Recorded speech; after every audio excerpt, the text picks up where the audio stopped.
Hi, Bill Henshaw here again. Another one of my sequence videos about current events on my YouTube channel, You Win in Court. And this one involves some potentially controversial events surrounding the Black Lives Matter movement. It really isn't when you properly understand what's going on here. The truth of the matter is, and I'm going to be blunt here, Black Lives Matter equals no lives matter.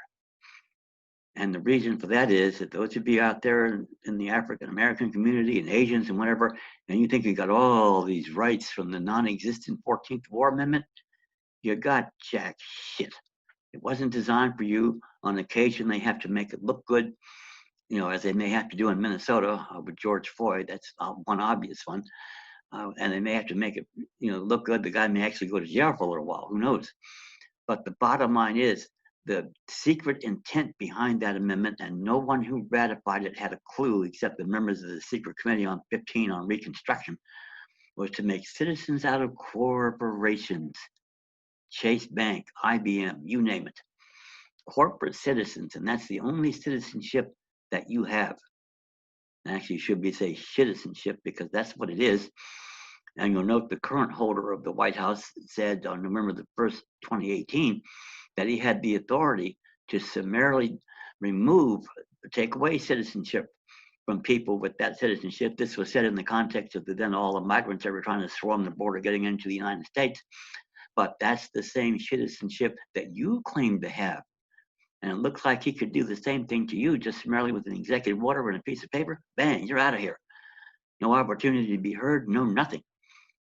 I mean, that's how bad this really is.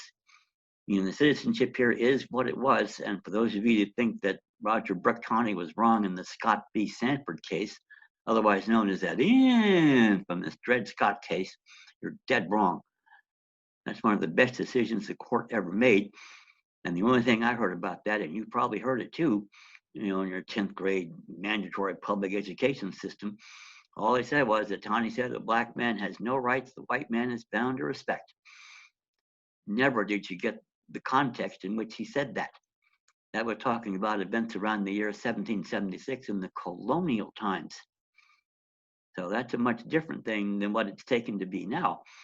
But the big deal about Scott, just so you know, I'm not going to go into a long diatribe about that, but there was a lot said in Tani's opinion, and I think Justice Catherine also, about powers of Congress and territories.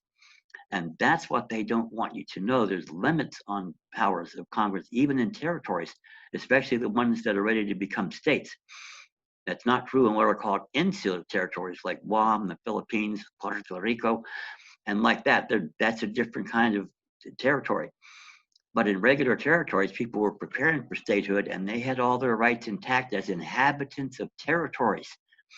Indeed, the right to trial by jury of common law was secured to these inhabitants by Article 2 of the Northwest Ordinance of 1787.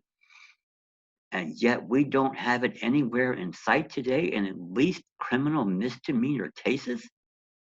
The 9-0 Parts actually said that. Cases Blanton v. Nevada, 489 U.S. 537. No right to trial by jury in at least misdemeanor cases. And they have dicta in other cases that suggest that they wouldn't have a problem if they did away with the trial by jury altogether.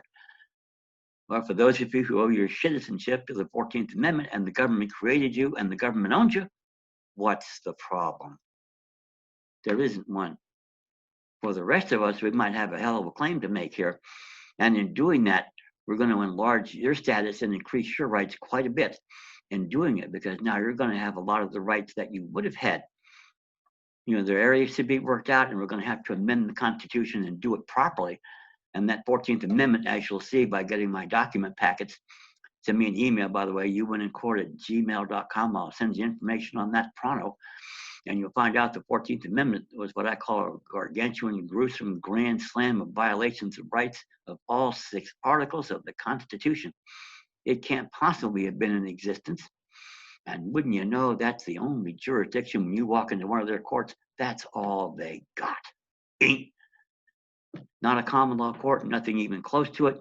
Makes every law, allegedly applicable law on the books, a bill of attainder. And the framers of the Constitution understands that. That goes back to the Magna Carta in 1215. They were called writs of precipi there. But taking a property and without judicial process. And they do it every day because no one knows to make the arguments. And most of these black robe badgers are too ignorant, even when they see it, to know it. Maybe some of them on the U.S. Supreme Court, for all I know. Now, Clarence Thomas is one like the opposite side. I believe he does understand that. And the two new appointees, Gorsuch and Kavanaugh, I think get it. But not all of them do, or not all of them want to. But what we have to do is get our cases there, present these rights, and they've said in their own words, we have a right to come there and present our case to the court of the nation. You'll learn that in my CDDP stuff too. Very valuable to know, because we have a right from day one, not going through other administrative crap and then getting a review that's worthless. And just so you know out there, people, if you ever think you have a right to a appeal in a criminal case, ain't. That's Roman civil law. We're English common law. We use a writ of error, or nowadays a writ of a non-statutory federal writ of habeas corpus, like I did in my Oakland case, and forced him to dismiss all the charges and give him a time-served plea deal. That's how you do it. You invoke rights, not privileges. I mean, think about this.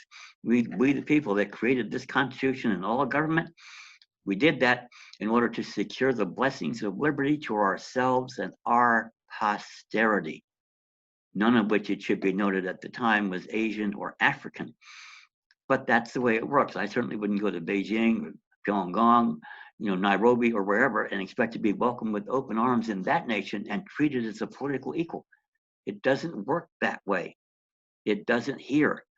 But we have room in our system to make things a lot better for people that we do permit to come here at our discretion. I mean, that immigration, you don't have a right to immigrate here, but if you get here and can show that you are going to make a good showing to be here, then you should get a lot more benefits than what you have now. Now, actually, benefits is the wrong word, but rights that are real rights. And now we don't have to be afraid of all these law enforcement thugs out there, because their laws don't apply to us. Now we go back to having peace officers like I had when I grew up. We had nothing like this back in the 50s and early 60s. It didn't exist. Maybe the start of the Vietnam War, quote unquote, that's a subject matter for another video, trust me. Oh, and how stupid was I, by the way, at the age of 19? I didn't know. I didn't get taught in school either. And I went down to the local Marine Corps station and volunteered into the Vietnam War at the height of the Tet Offensive. That's ignorance. So I've been there. I understand it. I'm trying to get you out of it too, so you don't do something like that. Luckily for me, I had a mom who was, had a lot of magical powers, and she put a curse on the Marines and said they're never going to get me. And they didn't.